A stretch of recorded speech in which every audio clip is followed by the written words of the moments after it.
बोतल से एक घूंट अपने गर्लफ्रेंड को पिला रहा, बॉयफ्रेंड को। लेकिन ये भारत की धरती या भगवान का जन्म होता है, जिस धरती पर ईश्वर जन्म लेते हैं। राम और कृष्ण 2 बार पैदा हो गए। अमेरिका, लंदन, चीन, जापान में भगवान ने कभी अवतार नहीं लिया, आगे भी कभी अवतार नहीं लेंगे। जब भी भगवान की मौज होगी, धरती पर आना होगा मानव शरीर धारण करके, वो भारत की धरती पर जन्म लेते हैं। उसमें भी उन्होंने निश्चित कर दिया, चतुष्कोण बना दिया, मैं वहीं पैदा होऊंगा। भगवान भोले की नगरी काशी, भगवान राम की नगरी अयोध्या, भगवान कृष्ण की नगरी मथुरा, ऋषि मुनियों की धरती प्रयागराज, इलाहाबाद, ये गंगा जमुना का द्वार। भगवान ने धरती को बनाकर निश्चित कर दिया, मैं जब भी आऊँगा इसी में आऊँगा। मैं अमेरिका में नहीं आऊँगा, मैं हिमालय के उधर चीन में भी नहीं आऊँगा, मैं विंध्याचल के दक्षिण, सतपुड़ा के दक्षिण द्रविड़ देश, तमिलनाडु, कर्नाटक, केरल में भी मैं जन्म नहीं लूँगा। मेरा जब भी जन्म होगा गंगा जमुना के दोआब में होगा, जिसको आर्य देश कहा जाता, आर्यावर्त। कम से कम इस धरती को तो शुद्ध रखो आप, इसको लंदन अमेरिका मत बनाओ, भगवान नाराज हो जाएंगे। इसलिए जय गुरुदेव मिशन आपको कुछ समझाना चाहता है। जय गुरुदेव मिशन कोई कथा कीर्तन नहीं है। जय गुरुदेव मिशन एक रिवोल्यूशन है, क्रांति है। जय गुरुदेव मिशन एक इनकलाब है। धर्म में जितना आडंबर, पाखंड, कूड़ा कचरा देख रहे हो, सब काट कूट करके छांट के किनारे कर दिया जाएगा और सही सच्चा सनातन धर्म पटना में स्थापित हो जाएगा। ये काम, ये संकल्प हमारे गुरु महाराज का, ये मिशन हमारे पूज्य महाराज जी का, और इसी मिशन के साथ हमारे लाखों भाई बहन देखो शाकाहारी जैकेट पहनकर मेहनत कर रहे हैं। जगह जगह छोटे बड़े आयोजन होते रहते, समझाया जा रहा। बाकी तो धर्म की तो ऐसी तैसी हो ही चुकी। हमारे गुरु महाराज इस पर देखो एक कहानी सुनाते थे, एक कहानी सुनाते थे अपने ज़माने में कि नदी के किनारे बालू पर एक देवी का बड़ा सुंदर मंदिर बना था। क्वार का नवरात्रि का पवित्र महीना, अब 9 दिन की वहाँ पूजा लगती थी। नवरात्रि में पूजा आप करते हो आप। अब ये सब जो पूजा वूजा है पहले नहीं थी। ये मत सोचो रामकृष्ण के ज़माने में नवरात्रि चलती थी, बस मछली 10 दिन के लिए व्रत रहो, 10वें दिन अंडा खाना शुरू कर दिया। ये सब भगवान राम के ज़माने में गुरु पूजा। प्रात काल उठ के रघुनाथा, मात पिता गुरु नामै, मात पिता गुरु नामै। जैसे आज आप सुबह उठ करके माता पिता ने सीधे मंदिर में जाते हो। कहाँ जाते हो आप? पुजारी लोग तुरंत 4 बजे नहा धोकर तिलक टीका लगाकर, माँ बाप चारपाई पर मरे जा रहे, दवाई नहीं है, बीमार है, मैया चिल्ला रही है, बाप चिल्ला रहा है, रोटी नहीं है, पानी नहीं, कपड़ा नहीं, जाड़े में मरा जा रहा है, ओढ़ाना कंबल नहीं। अब पुजारी बाबा तिलक टीका लगा के मंदिर में घंटी घंटा बजाने चले गए। लेकिन राम के जमाने में कहा प्रात काल उठ के रघुनाथा और मात पिता गुरु नामै। सबसे पहले माता पिता और गुरु को प्रणाम। वो मंदिर नहीं, भगवान राम जमाने में मंदिर वंदिर नहीं इस तरह से। माता पिता और ज्ञान तो गुरु देगा, मंदिर से ज्ञान, कंकड़ पत्थर से ज्ञान मिलेगा। गुरबिन हो ही ना ज्ञान, ज्ञान जब मिलेगा गुरु से मिलता। भगवान राम ने भी इसी चीज को स्वीकार किया। तो देखो आप, कहा नवरात्रि का क्वार का पवित्र महीना, 9 दिन का मेला लग गया। तमाम गांव जीवार की जनता फूल बतासा लेकर, और गंगा मैया के किनारे जो मंदिर था फूल बतासा लेकर 40 गांव के हिरानी टूट पड़ी पूजा करने नवरात्रि में। ठसाठस भीड़, मेला लगता था 9 दिन का। एक गांव में 20-25 आदमी जो आपस में दोस्त थे, संगी साथी थे, कहा भाई चलो एक दिन के लिए हम लोग भी शाकाहारी हो जाएं। 9 दिन तो हम लोग शाकाहारी नहीं हो पाएंगे।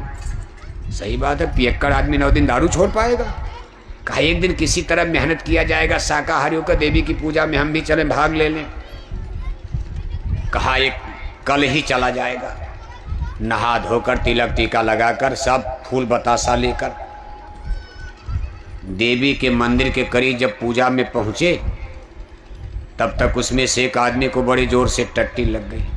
टट्टी। उसने कहा ये तो बड़ा गड़बड़ हो गया, कोई उपाय बताओ, हमको तो टट्टी लग गई। उसके साथियों ने कहा भाई यहाँ क्या उपाय है? अरे एक ही उपाय है, 5 मिनट के लिए टट्टी रोक लो, पूजा कर लिया जाए, मेला के बाहर चलो, नदी के किनारे पानी मिलेगा, वहाँ जंगल में टट्टी करो। यहाँ देवी मैया का मंदिर, यहाँ जनता के बीच में कहाँ टट्टी करोगी? मान लो टट्टी कर भी लोगे तो पानी कहाँ मिलेगा? उसने कहा भाई वो टट्टी नहीं 5 मिनट रोकने वाली, अरे ये ऐसी टट्टी है कि 5 सेकंड नहीं रुक सकती है। कभी कभी पेट गड़बड़ होता तो आदमी को पता नहीं, चड्डी पायजामा गड़बड़ हो जाता। कहा ये टट्टी रुकने वाली नहीं है, 5 सेकंड की देरी अगर हो गई तो आज मेरा चड्डी पायजामा खराब हो जाएगा, आज बड़ी जनता में मेरी बड़ी बेइज्जती हो जाएगी। कितनी बड़ी बेइज्जती होगी अगर टट्टी चड्डी में हो गई, जनता देखेगी। हमारी इज्जत बचाओ, कोई उपाय बताओ। तो उसके साथियों ने कहा देखो बस एक उपाय है, नीचे है बालू, बालू में गड्ढा करना, हाथ से कोई बड़ी बात तो है नहीं, खूब गड्ढा करो, बैठ जाओ धीरे से, हम लोग घेर कर तुमको खड़े हो जाते, नीचे कौन देख रहा? सबका ध्यान तो देवी मैया के मंदिर की तरफ लगा है। तुम धीरे से बैठ करके टट्टी करो, बालू की पिंडी। चबूतरा जरा मजबूत बनाना, किसी पुजारी का भगत का पैर न पड़े, टट्टी लग जाएगी 10 गाली देगा कि कौन बेवकूफ़ आदमी मैया के मंदिर के सामने टट्टी कर दिया। इसलिए इतना ज़्यादा बालू लगा के पिंडी बना देना चबूतरा। अब उसको तो सुनते ही नुस्खा मिल गया, बैठा टट्टी किया, बालू चढ़ाया, तुरंत खड़ा हो गया, चड्ढी पायजामा पहन लिया, टनाटन। पानी मिला नहीं, पानी मिला नहीं, चड्ढी पायजामा पहन लिया। अब वो आदमी लगा सोचने कि हम तो अशुद्ध हो गए, हमारी शरीर अशुद्ध, हमारा फूल बतासा अशुद्ध। क्यों कि टट्टी किया, पानी मिला नहीं तो फूल बतासा सब अशुद्ध। अब पूजा क्या करेंगे? अब चलो कल पूजा नहा धोकर फिर से करेंगे। अपना फूल बतासा उसी चबूतरे पर फेंक दिया, ऐसे रख दिया, ऐसे रखा है ना, ऐसे रख दिया। उसके साथ ही लगे सोचने कि हम भी तो अशुद्ध हो गए, हमारे सामने ही तो टट्टी किया। मान लो हम लोग ना देखे होते, ना देखो दुनिया में क्या क्या हो रहा, क्या फर्क, आपके घर में ही क्या हो रहा बगल कमरे में, लेकिन जब देख लोगे तो घृणा हो जाएगी। अब उसके साथियों ने देखा कि हमारे सामने टट्टी कर रहा, कभी हम भी पूजा करने लायक, देवी के मंदिर में जाने लायक हम भी नहीं रह गए, हम लोग भी कल पूजा करेंगे फिर से। सब अपना फूल बतासा उसी चबूतरे पर फेंक कर निकल गए। अब कल पूजा किया जाएगा। पीछे से जनता आई तो देखा इतना फूल बतासा चढ़ा है, तो लोगों ने कहा ये कौन देव स्थान, किस देवी का स्थान है? तो एक आदमी का ना ये देवी नहीं, किसी का गिर गया होगा भूल चूक में। अरे कहा भाई गिरेगा, 1 गिरेगा, 2 गिरेगा, 3 गिरेगा, 5 गिरेगा, इतना गिरेगा? इतना इतना फूल बतासा चढ़ा है, निश्चय ही किसी ये भी देवी का स्थान है। तब तक एक आदमी सुन रहा था, उसने दाव मार दिया, झूठ बोल दिया, दुनिया है क्या करोगे आप? वो दौड़ करके आगे आ रहे, कहा इसी देवी मैया ने आज रात में हमको सपना दिया था कि बच्चा कल नदी के किनारे मैं प्रकट होने और मेरा प्रगटीकरण होगा। मैंने कहा मैया आपका नाम क्या रहेगा, आप कौन देवी हो? तो मैया ने कहा मैं हूँ हंगामा देवी, मेरा नाम है हंगामा देवी। क्या नाम है? हंगामा देवी। अब जब सपने की बात आ गई, जनता ने सही मान लिया, दुनिया है क्या करोगे आप? जैसे किसी ने कह दिया हमारी देवी ने सपना दिया है कि हमको एक मुर्गा चढ़ा दो, एक बकरा चढ़ा दो, गांव वाले घबराएंगे, भाई चल जल्दी चढ़ाओ नहीं तो चंडी नाराज हो जाएगी। बस ऐसे दुनिया में धर्म कर्म सब धोखा हो गया। उसने तो झूठा सपना मारा, उसको पुजारी बनना था, कि भाई दाव मार दो, हो सकता है यहीं दान दक्षिणा मिलती रहेगी, पुजारी हम बन जाएंगे। जब उसने सपने की बात बताई तो लोगों ने कहा बात पक्की है, निश्चय ही हंगामा देवी प्रकट हो गई। तब तक 4 आदमी देवी जागरण का गीत गाने बैठ गए। देवी जागरण हो रहा, देवी प्रगटीकरण हो रहा, देवी का गीत बन गई, गीत बना दिया। कहा जय मैया हंगामा देवी, जय जय हो हंगामा देवी। जगत तारणी हंगामा देवी, भव तारणी हंगामा देवी, जय मैया हंगामा देवी, कीर्तन शुरू। तब तक दो आदमी चादर लेकर दक्षिणा लेने खड़े रहे। कहा दक्षिणा देते जाओ, कल से मैया का मंदिर बनेगा।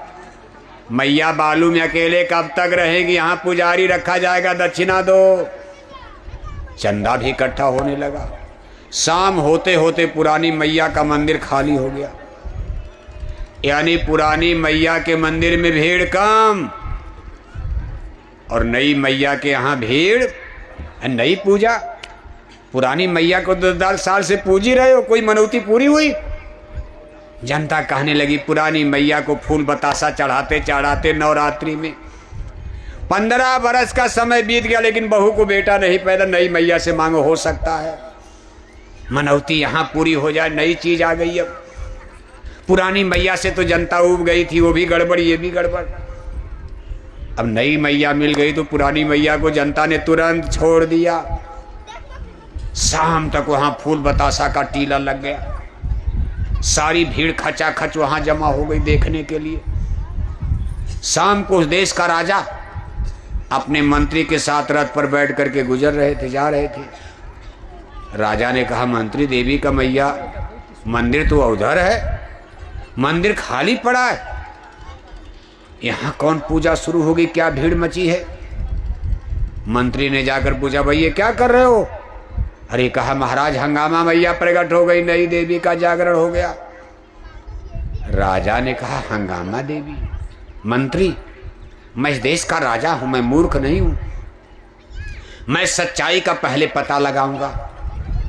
राजा का आर्डर हुआ, कहा मंत्री पूजा बंद करवाओ। अब राजा का आदेश हो गया तो एमपी एमएलए तो नहीं बंद करवाएंगे, उनको तो वोट लेना चाहिए, जनता जो भी करे। पूजा बंद करवा देंगे, हिंदू मुसलमान नाराज नहीं हो जाएंगे? नहीं, एमपी एमएलए होते 2 लाख वो भी चंदा देकर जाते, मंदिर बनाओ हम और चंदा देंगे, खुश रहो जैसे खुश रहो।